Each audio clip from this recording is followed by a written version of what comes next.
Shalom saudaraku yang dikasihi Tuhan Yesus Kristus. Ya.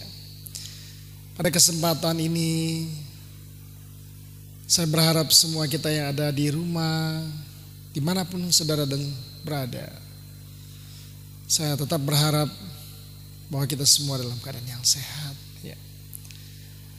Di masa pandemi ini, mari kita tetap menjaga protokol kesehatan, ya, mengikuti protokol kesehatan yang ditetapkan oleh pemerintah. Dimanapun kita berada, kita perlu waspada, jangan berkerumun, ya. Tetap menjaga jarak dan pakailah masker dimanapun Anda berada. Ya. Kemudian sering membasuh tangan. Jika saudara pulang dari manapun Anda berada, Anda harus mandi, membersihkan tubuh Anda. Ya. Bukan seperti orang-orang Farisi kita najis, ya, tetapi karena kita menjaga bahwa virus yang sedang berkembang saat ini itu sangat berbahaya. Oleh karena itu sebelum kita bertemu dengan orang-orang dalam keluarga atau anggota keluarga kita perlu mandi, membersihkan badan, dan kita bisa menikmati kebersamaan dengan keluarga kita. Jadi pada kesempatan ini saya ingin mengajak kita tetap bersuka cita dan selalu merenungkan firman Tuhan dalam situasi yang ada saat ini. Dan memang apa yang terjadi sekarang tidak bisa kita mengelak. Ya. Inilah situasi yang harus kita hadapi, keadaan yang harus kita hadapi. Ada berbagai macam cobaan, ya, penderitaan, dan juga kesusahan, kesulitan yang kita hadapi. Semuanya itu diizinkan Tuhan dengan maksud-maksud Tuhan, dengan cara-cara Tuhan, dan intinya supaya kita itu semakin dekat dengan Tuhan. Ya. Pada saat ini saya ingin mengajak kita untuk merenungkan satu pujian. Ya. Pujian ini dipopulerkan oleh Edi Silitonga. Ya. Pada sekitar tahun 80-an. Ya. Pada waktu itu saya masih duduk di bangku SMA. Ya. Tahun 81, ya, saya sampai tahun 85 itu, ya, saya masih sekolah, ya. Dan pujian ini memberi arti tersendiri dalam kehidupan saya, ya. Dan semoga pujian ini juga memberi arti tersendiri bagi kehidupan kita di dalam mengikut Kristus.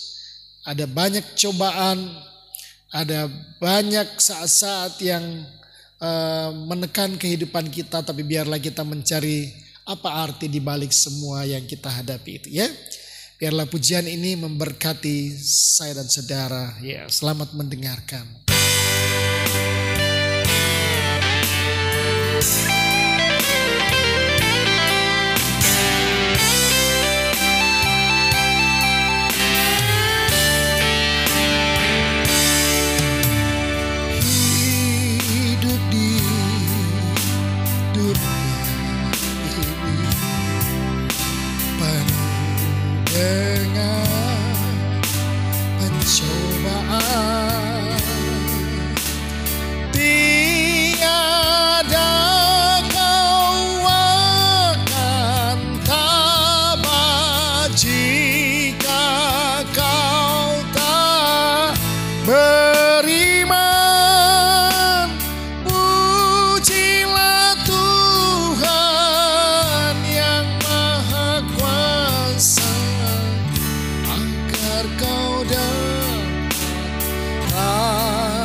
Sekarang kau bersedih, tapi esok kau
La la la la la la la.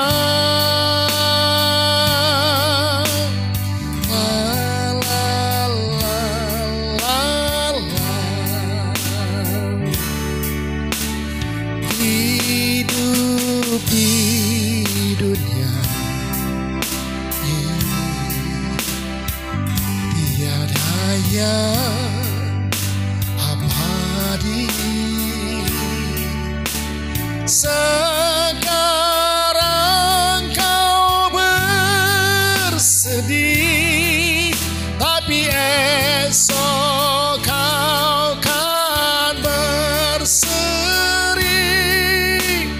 Cobalah kini mencari arti hidup yang seperti ini.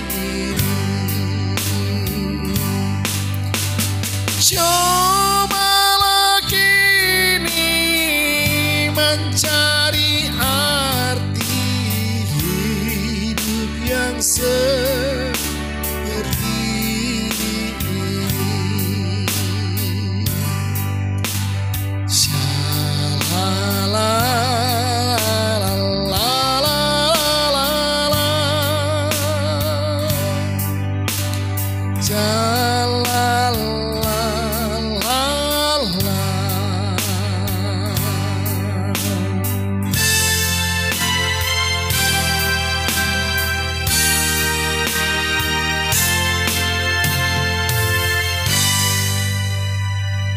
Nah, saudaraku yang dikasihi Tuhan Yesus Kristus,